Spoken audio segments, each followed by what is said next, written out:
예수님은 누구이십니까? 라고 질문을 하면 다 아는 것 같으면서도 막상 예수님에 대해서 어떻게 말해야 되는지 사실 잘 정리가 되어 있지 않을 때가 있습니다.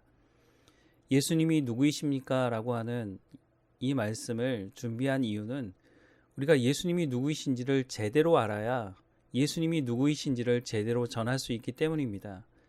그래서 이 시간이 우리가 예수님에 대해서 잘 정리해서 우리 마음에 새기고 바르게 아는 시간이 되기를 간절히 소망합니다. 예수님에 대한 영화들이 있잖아요.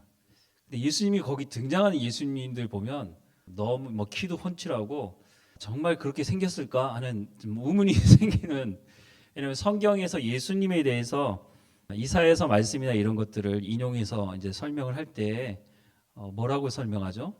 흠모할 것도 없고 뭐 볼 것도 없고 뭐 그런 정도.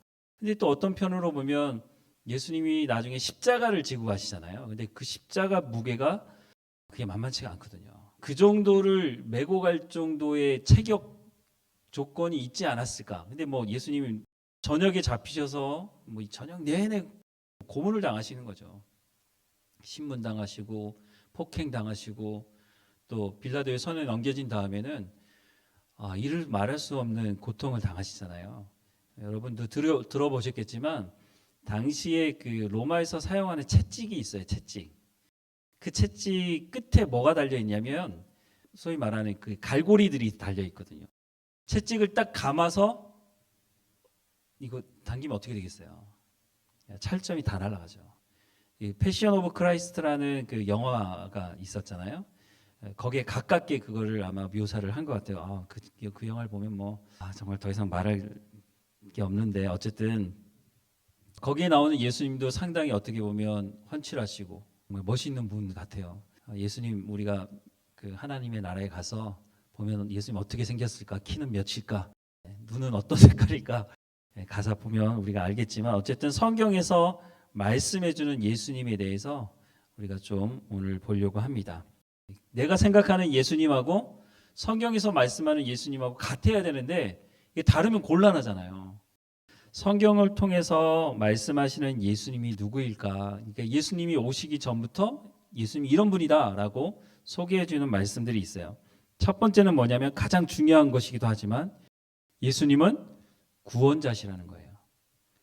창세기 3장에서부터 하나님께서 너희의 죄의 문제를 해결하고 하나님과의 관계를 회복시킬, 그러니까 인간 스스로는 죄의 문제를 자기 스스로 해결할 수가 없으니까 어떤 누구도, 로마서에서도 말씀하시잖아요. 의인은 없나니 하나도 있다고요? 없다고요. 어떤 사람도 자기의 죄의 문제를 스스로 해결해서 하나님께 나갈 수 있는 사람은 아무도 없다는 것이에요. 그런 사람들에 대한 부분들을 로마서에 쭉 기록을 하고 있지만 어쨌든 그 문제를 해결하실 분, 하나님께서 약속하신 그 메시아 구원자, 그분이 바로 예수님이시다라고 마태복음 1장 21절이 그렇게 기록을 하고 있습니다. 읽어드리면 아들을 낳으리니 이름을 예수라 하라. 이는 그가 자기 백성을 그들의 죄에서 구원할 자이심이니라 하니라라고 말씀하고 있습니다. 예수님이 누구시라고요? 구원자라요. 무슨 구원자요? 죄로부터 구원해 낼 분이라고 말씀을 하고 있어요. 성경이 그렇게 말하고 있어요. 그래서 우리가 하나님 앞에 나가서 우리가 죄의 문제가 있을 때 그것을 가지고 하나님께 나가서 기도하잖아요. 그럼 예수 그리스도 이름으로 기도할 때 그것이 해결됐다고 우리가 믿음으로 고백할 수 있는 이유가 뭐냐면 예수님께서 이 죄의 문제를 해결하려고 오셨기 때문이에요. 많은 사람들이 뭐라고 저도 이제 그렇게 많이 들어왔거든요. 회개하라는 거예요, 자꾸. 죄가 별로 생각 안 나는데도 무조건 회개하라는 거예요. 그리고 이제 회개에 대한 설교를 하기 시작하면요, 안 걸리는 거 없어요. 안 걸리는 거 없죠. 저희가 마음으로 짓는 죄들이 얼마나 많습니까? 실제로 행하지 않아도. 그러면 딱딱 걸려요. 그러면 회개해야 되는데 회개하는데 그걸로 부족하다는 거예요. 더 회개하라는 거예요. 더. 예전에 그런 얘기 많이 들었던 것 같아요. 부흥회 가면 회개를 엄청 강조해요. 그래서 없는 죄도 막 끄집어내는 것처럼 그렇게 막 하는데 근데 성경을 계속 보다 보니까 좀 순서가 바뀐 것 같아요. 구원받았기 때문에 구원받은 사람이 하나님을 보니까 거룩하신 하나님을 보고 하나님이 누구이신지를 성경을 통해서 알게 되니까 하나님은 거룩하신 분이잖아요. 그 거룩한 하나님을 보고 가까이 가려고 하니까 내 죄가 보이기 시작하는 거예요. 죄가 있는 그대로는 하나님께 나갈 수 없거든요. 그리고 성경을 보니까 죄가 무엇인지 조목조목 다 말씀해주고 있어요. 그 성경을 보고 알아서 내가 하나님 앞에 나가면 나갈수록 예전에는 보이지 않던 말씀들이 하나님께 더 가까이 가면 가까이 갈수록 하나님 말씀이 더 보이기 시작해요. 그러니까 하나님과 가깝고 친밀하다는 얘기는 내 죄의 문제가 하나님 앞에 낱낱이 더 구체적으로 드러나게 된다는 거예요. 그러니까 하나님과 친밀한 관계에 있는 사람들을 보면요, 물론 털어서 먼지 안 나는 사람이 어디 있습니까? 우리가 죄인으로부터 시작했는데, 하지만 하나님을 알면 알수록 그 거룩하신 하나님 앞에 우리의 모습이 비춰지기 때문에 내 가운데 일어난 문제들을 가지고 우리가 씨름할 수밖에 없고, 내가 밖으로 드러내지는 않았지만 내 속에서 일어나는, 예수님께서 그런 것들을 많이 말씀하시잖아요. 간음에 대해서나 여러 가지 문제들에 대해서 예수님 뭐라고 말씀하세요? 네가 마음에 그런 생각을 했으면 그건 그렇게 한 것이다라고 말씀하고 있어요. 그러니까 하나님께 더 가까이 나아가려면 그런 것들이 드러나기 때문에, 사실은 죄가 드러나기 때문에 회개하게 되는 거죠. 그러니까 억지로 막 그냥 끄집어낼 필요 없어요. 어느 정도의 수준이 되면 하나님께서 말씀해요. 그러면 그것을 알게 돼요. 그러면 당연히 하나님 앞에 나가서 엎드려 회개하며 기도하게 되는 겁니다. 생각나지 않은데 하나님, 제가 어렸을 때 4살 때 5살 때 막 이러면서, 그럴 필요 없어요. 하나님이 원하시는 게 뭐냐면 우리를, 예수님을 보내신 구원자로 보내신 것이 하나님과 친밀한 관계를 유지하기 위해서 우리를 불러주셨기 때문에 우리가 우리의 죄를 끄집어내지 않아도 하나님께서 알게 하세요. 그럼 그 죄를 하나님 앞에 고백하고 다시 그 죄를 짓지 않으면 되잖아요. 근데 문제는 뭐예요? 성경에도 나와 있지만 하나님께서 죄를 저 멀리 동이 서 있어 먼 것처럼 그렇게 하나님을 잊어버렸다고 말씀하거든요. 회개했다면. 근데 우리는 어때요? 때만 되면 끄집어내요. 낚시 금지라고 하나님 붙여놨는데 거기 가서 꼭 낚시를 해요. 그냥 저 밑에 보이지도 않는 저 하나님 저 밑에다가 아주 그냥 올라오지도 못하게 죄를 묶어놨는데, 내가 회개했을 때 또 그런 말 들으면 내가 회개를 덜 했나 보다. 또 가서 끄집어내는 거예요. 막 하나님 예전에 이랬는데, 그럼 하나님은 나는 모르겠는데 이렇게 말씀하신다는 거죠. 어쨌든 다시 돌아와서 예수님이 이 땅에 오신 가장 중요한 목적은 우리를 죄의 문제에서 해방시키기 위해서 오셨다고 성경에서 말씀하고 있습니다. 두 번째는 뭐냐면 마태복음 1장 23절입니다. 보라, 처녀가 잉태하여 아들을 낳을 것이요 그 이름을 임마누엘이라 하리라 하였으니 이를 번역한즉 하나님이 우리와 함께 계시다 함이라. 이거 정말 성경에서 중요한 신학적인 주제입니다. 하나님이 우리와 함께 하신다는 거. 여러분 혹시 출애굽기 2장 말씀을 한번 찾아보실래요? 출애굽기 2장. 새 왕이 등극하고 왕조가 바뀐 다음에요, 이 사람들을 노예로 만들어가지고 육체적인 노동을 하는 노예로 만들었단 말이에요. 근데 그 고통이 얼마나 심했는지 성경은 이렇게 말씀하고 있어요. 출애굽기 2장 23절부터 말씀해 보면, 여러 해 후에 애굽 왕은 죽었고 이스라엘 자손은 고된 노동으로 말미암아 탄식하며 부르짖으니 그 고된 노동으로 말미암아 부르짖는 소리가 하나님께 상달된지라. 하나님이 그들의 고통 소리를 들으시고 하나님이 아브라함과 이삭과 야곱에게 세운 그 언약을 기억하사 하나님이 이스라엘 자손을 돌보셨고 하나님이 그들을 기억하셨다고 말씀하고 있어요. 이 말은 어떤 말이냐면, 하나님이 잊어버리고 있다가 어이구 깜짝이야, 어이구 쟤들 고생하고 있네, 아 맞아 내가 몇백 년 전에 아브라함한테 그 언약했는데, 그 얘기가 아니에요.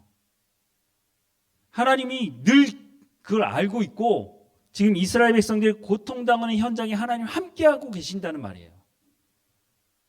근데 고통을 막상 당하는 사람의 입장에서는요, 그게 잘 느껴지지가 않는 거예요. 우리도 마찬가지예요. 우리가 정말 어려운 순간에, 정말 고난 가운데 있을 때 이미 그런 것들을 경험해 보신 분도 계시겠지만, 아니 도대체 하나님 살아계신 거야? 도대체 하나님 나와 함께 하신다고 임마누엘 하나님이라고 말씀하고 계시는데 도대체 하나님 나와 함께 하시는 게 맞는 거야? 이런 생각과 이런 마음을 가질 때가 있단 말이죠. 여러분들은 없으셨나 보군요. 네, 저는 있었는데 하나님 도대체 왜 나에게 이런 일이 생깁니까? 하나님 제가 왜 이런 일을 당해야 됩니까? 하나님께서 말씀도 안 하세요. 뭔가 뭐 찡하게 그냥 하나님께서 포옹을 쭉 해주는 그런 어떤 느낌도 안 와요. 아무리 기도해도 하나님 응답하시지 않은 것 같고 시편의 기자와 같이 하나님 내가 정말 죽을 지경입니다. 하나님 도대체 세상 사람들도 나에게 얘기하는데 도대체 네가 섬기는 하나님은 어디냐 이렇게 얘기하는데 하나님 도대체 어디 계십니까? 그렇게 막 울부짖을 때가 있거든요. 근데 성경은 뭐라고 말씀하고 있어요? 내가 네 고통의 그 한가운데 함께 하고 있었다고 성경은 말씀해주고 있어요. 우리가 그 모든 과정을 벗어나고 나서 뒤를 돌아보면 그걸 더 확실히 알게 되죠. 이스라엘 백성들 지금 예수님이 오셨을 때 그 이스라엘 백성들의 그 상황이 어떤 상황이었습니까? 이 사람들이 하나님 말씀에 불순종해서 바벨론 포로로 붙잡혀가요. 바벨론 포로로 붙잡혀 가서야 자기들이 뭘 잘못했는지 그때 알게 돼요. 그래서 거기서부터 회당 교육이라는 게 지금까지 있어요. 하나님 말씀을 우리가 가르치지 않았고 내 자녀들에게 하나님이 누구이신지를 가르치지 않아서 우리가 이렇게 되었다는 것을 거기 가서 알아요. 우리도 그렇게 되면 안 되는데 어쨌든 그래서 그렇게 가르치고 70년 만에 다시 돌아오잖아요. 갈 때도 몇 차례 거쳐서 가게 되고 올 때도 몇 차례 거쳐서 오게 돼요. 근데 왔지만 예전처럼 나라를 회복할 수가 없는 거예요. 그 왕을 세울 수가 없는 거죠. 그런 상태가 지속이 되다가 하스모니아 왕조가 잠깐 그 이스라엘 백성들 중에서 왕조가 세워져서 잠깐 왕조가 있었는데 그리고 나서 헬라가 쳐들어오고 그 다음에 로마가 쳐들어오고 예수님 오셨을 때가 바로 로마의 식민지로 있었을 때죠. 제대로 된 나라를 가져본 적이 없는 거예요. 그 이후로. 그러니까 이 사람들은 늘 메시아를 기다리는 거예요. 메시아가 오면 나라를 회복해 줄 거라는 거죠. 다윗과 같은 그런 메시아가 올 거라는 그런 기대감이 늘 이 사람들 안에 있는 거예요. 그런데 예수님이 오셨어요. 그때. 그러니 예수님에 대한 기대감이 얼마나 이 사람들 가운데 정말 충만했겠어요. 자기들이 기대하는 메시아가 있는 거예요. 성경이 뭐라고 말했는지 별로 관심 없어요. 메시아가 오면 우리 나라를 회복시켜주고 노마를 쫓아내고 이제 다윗과 같은 영광을 누릴 수 있는 나라가 될 거라고 하는 생각을 이 사람들은 하고 있었거든요. 그 생각을 가지고 있는 자기들의 틀을 가지고 있으니까 성경에서 말씀하고 있는 예수님이 누구인지에 대해 듣고 싶지 않은 거예요. 그 당시에 바리새인이나 서기관들이나 이런 사람들은 성경에 아주 도통한 사람들이잖아요. 성경을 늘 연구하는 사람이고 그런데 그 사람들이 예수님이 누구인지 몰랐을까? 나중에 예수님이 부활하시고 나서 많은 제사장들이나 종교 지도자들이 나중에 다시 돌아오는 일들이 있거든요. 아는 거죠. 근데 예수님 살아계실 때는 그걸 받아들일 수 없었던 사람들이기도 합니다. 성경에서 예수님이 우리와 함께 하신다라고 말씀을 하고 있어요. 그런 고통 가운데 있는 사람들이 예수님과 함께하는 시간을 가질 수가 있었다고요. 그런데 그 고통 한가운데 예수님께서 이제는 직접 찾아오셔서 그들과 함께 지내면서 함께 먹으면서 함께 말씀하시면서 그렇게 살았음에도 불구하고 자기들의 시각을 버리지 않으니까 요한복음에 보면 내가 너희가 아브라함의 자손인 걸 안다.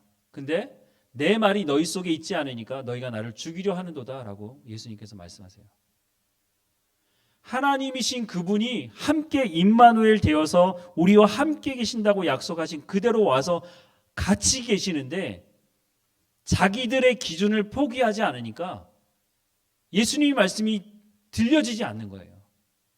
결국 예수님을 잡아 죽이는 거죠. 좀 상상이 안 되는 일이죠. 수백 년 동안 메시아가 오기를 그렇게 간절히 원했던 그 사람들에게 예수님께서 오셔서 메시아 구원자가 오셨어요. 근데 이 사람들의 시각과 예수님과 맞지 않는 거예요. 이 대표적인 사람이 누구였어요? 가룟 유다죠. 가룟 유다는 어떤 사람이에요? 열심당원. 성경은 그렇게 말하고 있죠. 근데 그 사람이 뭐 하는 사람이에요? 독립운동을 하는 사람이에요. 우리나라로 얘기하면 독립운동하는 사람이에요. 그래서 그 사람들은 늘 칼을 차고 다녔어요. 어떤 일이 있을지 모르니까. 근데 그 가롯 유다가 예수님을 보니까 저분이라면, 다른 사람들도 그렇게 생각했지만 저분이라면 우리를 로마로부터 구원할 바로 그 메시아가 맞을 거라고 생각한 거죠. 예수님을 쫓아다녔어요. 3년 동안 많은 기적도 봤어요. 예수님의 말씀을 직접 들었어요. 직접 가장 가까이에서. 또 가룟 유다가 맡았던 게 뭐예요? 돈꾀를 맡았다 그러잖아요. 회계 누구한테 맡겨요? 숫자에 강한 사람이 회계를 해야 돼요. 숫자에 강한 사람은 대체적으로 머리가 좋아요. 계산이 빨라야 되니까. 가룟 유다는 그런 사람이었어요. 가룟 유다가 멍청해가지고 그렇게 한 게 아니에요. 가룟 유다는 분명하게 자기 기준이 있었어요. 메시아, 우리를 노마로부터의 구원해 줄 사람. 거기 틀을 예수님께 딱 갖다 대니까 갈수록 예수님이 안 맞아요, 거기에. 그리고 나중에 예수님이 예루살렘에 올라가면서 하시는 말씀들을 보면 이분이 도대체 로마로부터 우리를 구원할 사람인가 확신이 들지 않는 거죠. 뭐라고 말씀하셨어요? 나 예루살렘에 가면 죽는다는 거예요. 죽으면 끝인데? 죽으면 로마로부터 어떻게 우리를 구원해내요? 말도 안 되잖아요. 근데 마지막 저녁에도 예수님 그 얘기를 또 하시는 거예요. 그러니 이제 그때는 마음을 먹은 거죠. 그런 마음을 먹는 그때에 사탄이 와서 네 생각이 맞아. 예수님은 로마로부터 우리를 구원할 수 없는 분이야. 네 생각이 맞아. 그 생각을 옆에서 싹 넣어주는 거죠. 확신이 생긴 거죠. 그래서 가서 돈 받고 예수님 팔잖아요. 근데 나중에 어때요? 이게 아니라는 걸 알았어요. 좀 때가 늦었죠. 어쨌든 예수님은 우리와 함께 하신다고 성경은 분명히 말씀하고 있습니다.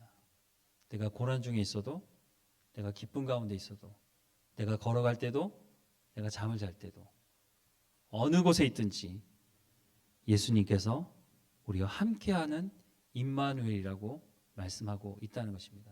세 번째는 예수님은 실제 존재하셨던 인물이었다고 성경은 말씀해 주고 있어요. 누가복음 2장 1절과 2절에 그때 가이사 아구스도가 영을 내려 천하로 다 호적하러 하였으니 이 호적은 구레뇨가 수리아 총독되었을 때 처음 한 것이라. 누가는 직업이 뭐라 그러죠? 누가? 네, 의사. 근데 그 당시 의사는 지금처럼 대우를 받았을까요? 못 받았을까요? 대우를 못 받았어요. 그 당시 의사는 지금 같지 않았어요. 돈을 많이 벌었는지 모르겠지만 우리나라도 마찬가지잖아요. 우리나라 의사가 무슨 예전에 대접을 받았어요. 지금이야 뭐 완전히 상황이 다르지만, 그런데 의사들의 특징이 있어요. 대단히 꼼꼼합니다. 누가복음은 이 다른 복음서와 좀 다르게 구체적인 걸 쓰고 있어요. 누가는요, 이 직업이 완전히 몸이 배인 사람이라서 그런지 모르겠는데 누가복음은 다른 복음서에 기록되지 않은 것까지 다 찾아내가지고 다 기록을 해놨어요. 그런데 누가가 누구를 만나서 예수님을 알게 되죠? 예수님을 만나서 예수님을 알게 됐나요? 누가는요, 예수님 시대에 예수님이 있는지도 몰랐어요. 예루살렘에 살던 사람이 아니에요. 누가가 누굴 만났어요? 사도 바울을 만났죠. 사도 바울을 통해서 예수님을 알게 됐어요. 그래서 누가가 사도 바울을 쫓아서 전도여행을 계속 다녀요. 그러다가 누가가 사도 바울이 그 예루살렘에 와서 2년 동안 잡혀 있게 되잖아요. 누가는 뭐 관련이 없으니까 같이 왔다가 그때 뭘 하느냐면 사도 바울을 통해서 들었던 것, 다른 제자들을 통해서 들었던 그 말씀들, 벌써 누가복음을 쓸 때는요, 아마 마가복음이나 이런 것들이 이미 있었을 때거든요. 그런 것들을 바탕으로 해서 현장 가서 직접 확인을 하는 거예요. 그래서 누가 뭐가 얘기했다는 것에 대해서 구체적으로 듣고, 그래서 다른 사람들이 놓친 것들에 대해서 누가복음에는 더 구체적으로 기록을 하고 있습니다. 누가는요, 예수님이 만들어진 존재가 아니라 실제로 이 땅 가운데 오셨고 존재하셨던 어떤 시대에 오셨던 분이라는 것을 구체적으로 그래서 그것을 쓰고 있는 거예요. 마태복음 2장 1절에도 헤롯 왕 때에 예수께서 예루살렘 유대 베들레헴에서 나심에 동방으로부터 박사들이 예루살렘에 이르러 말하되, 예수님이 언제 오셨다고요? 헤롯 왕 때라고 말씀을 하고 있습니다. 2장 23절에도 보면 나사렛이란 동네에 가서 사니 이는 선지자로 하신 말씀에 나사렛 사람이라 칭하리라 하심을 이루려 함이라고 말씀하고 있습니다. 자, 여기서 예수님 당시의 역사적 배경을 좀 말씀을 드리려고 하는데요. 성경을 읽다 보면 이름들이 그 당시에 왕들 이름이 나오는데 이게 누구 아들이고 어떻게 되게 헷갈려요. 처음에 나오는 헤롯 왕이 있어요. 헤롯 왕. 예수님 태어날 때 지금 좀 전에 읽어드렸던 나오는 헤롯 왕이 있는데 이 사람은 BC 40년에서 AD 4년까지 35년 동안 통치를 했던 사람이에요. 이두메 사람이라고 돼 있어요. 이두메 사람. 이두메가 어디냐면 에돔이에요. 에돔. 그러면 에돔 사람도 이스라엘 유대인의 왕이 될 수 있느냐? 될 수 없어요, 원래. 그런데 이 사람들이 왕이 될 수 있는 이유가 있어요. 어쨌든 이두메 사람으로 아내와 두 아들을 죽였어요. 잔인한 사람이죠, 이 사람. 예수님 탄생 시 베들레헴의 유대 학살을 명한 왕이에요. 지중해 연안에 항구 도시를 만들어서 가이사 아구스도에게 경의를 표하기 위해서 가이사라를 만든 사람이에요. 가이사라 빌립보 들어보셨죠? 사마리아와 여리고 같은 도시들을 재건하고 헬라 양식의 극장이나 원형 경기장 등과 같은 건축 사업도 활발히 수행했어요. BC 20년에는 예루살렘 성전 재건 사업을 시작해서 그가 죽은 후 68년경 완성이 돼요. 와, 어마어마하죠. 베드로 성당도 지금도 사실 보수 작업을 하면서 계속 짓고 있죠. 근데 어쨌든 유대인들의 환심을 사기 위해서 성전을 수리해 주는 거예요. 근데 이제 성전 이야기가 나왔으니까 제일 첫 번째 성전은 뭐죠? 솔로몬 성전이죠. 이게 이제 이동식 성막은 있었지만 이제 고정식으로 만들어진 성전은 처음 성전은 이제 솔로몬이 지은 솔로몬 성전이에요. 솔로몬이 지었다 그래서 솔로몬 성전이죠. 이것도 뭐 사실은 솔로몬이 짓기만 했지 다윗이 다 준비해 놓은 거거든요. 설계도까지 다 준비해 놨어요. 솔로몬은 짓기만 한 거죠. 근데 어쨌든 다윗 성전이라고는 안 하고요. 솔로몬 성전이라고 합니다. 그것이 바벨론 포로로 붙잡혀가기 전까지 있었던 성전입니다. 바벨론 포로로 붙잡혀갔을 때 완전히 무너졌죠. 그리고 나서 70년 만에 다시 돌아왔을 때 성전을 재건을 해요. 제2차 성전인 거죠. 그 성전 이름은 스룹바벨 성전이라고 합니다. 스룹바벨 성전은 왜 스룹바벨 성전이냐면 그때 총독이 스룹바벨이었거든요. 그래서 그 스룹바벨에 이름을 붙여서 스룹바벨 성전을 지었는데요. 그때에 성경에 보면 예루살렘에 있었던 솔로몬 성전을 봤던 사람들이 이분들이 보고 눈물을 흘려요. 여러 가지 의미가 있다고 생각이 듭니다. 솔로몬 성전에 비하면 너무 초라한 거예요. 그러니까 자기들 신세가 너무 초라해 보이는 거죠.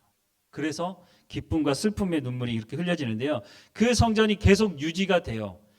그리고 헤롯 왕이 그 성전을 어떻게 보면 리모델링 하는 거예요. 이거 완전히 무너뜨리고 제3의 성전을 세우는 것이 아니고요.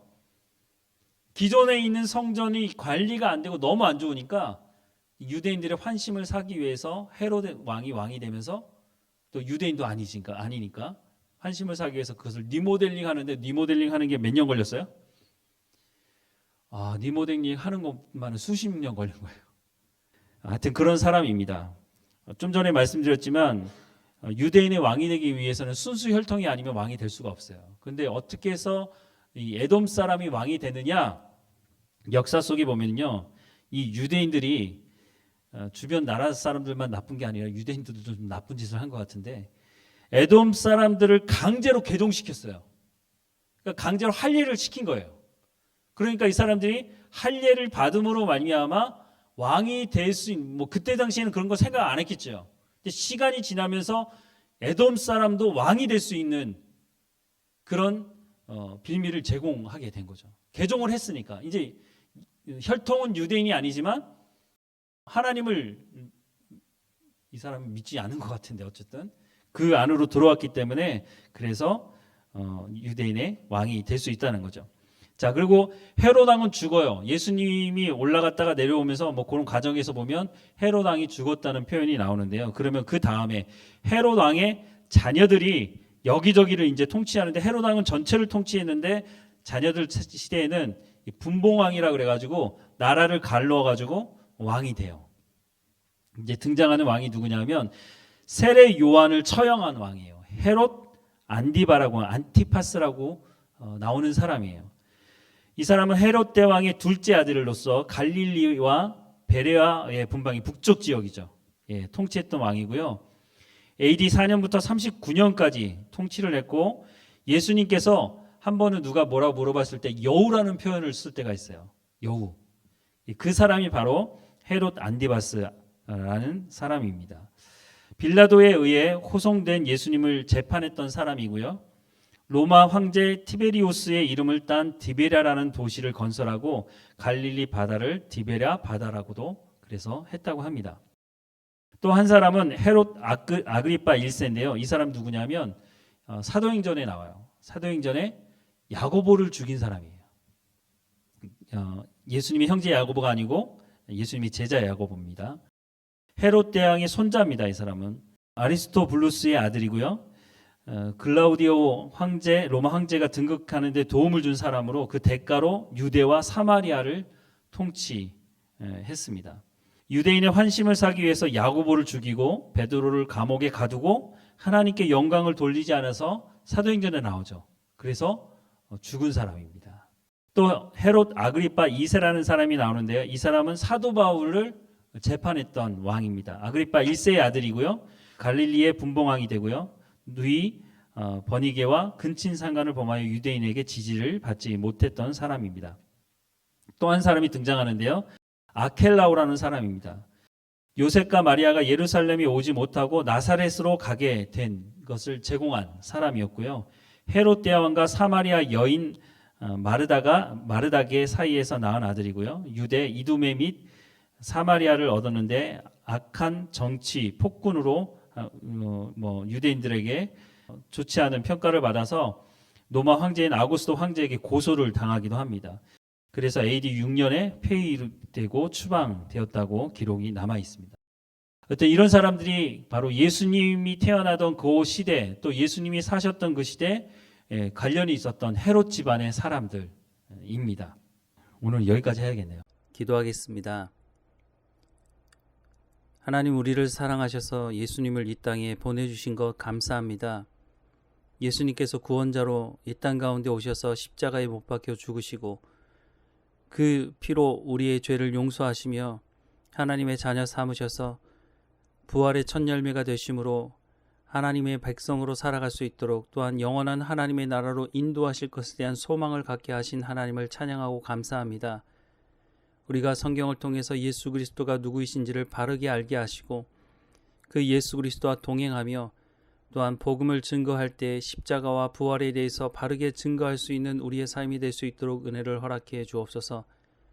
우리의 삶의 현장에서 예수 그리스도의 향기가 나게 하시고 우리의 삶을 통해서 예수 그리스도의 편지가 되게 하셔서 복음의 증거자로 온전한 삶을 살아갈 수 있도록 인도해 주옵소서.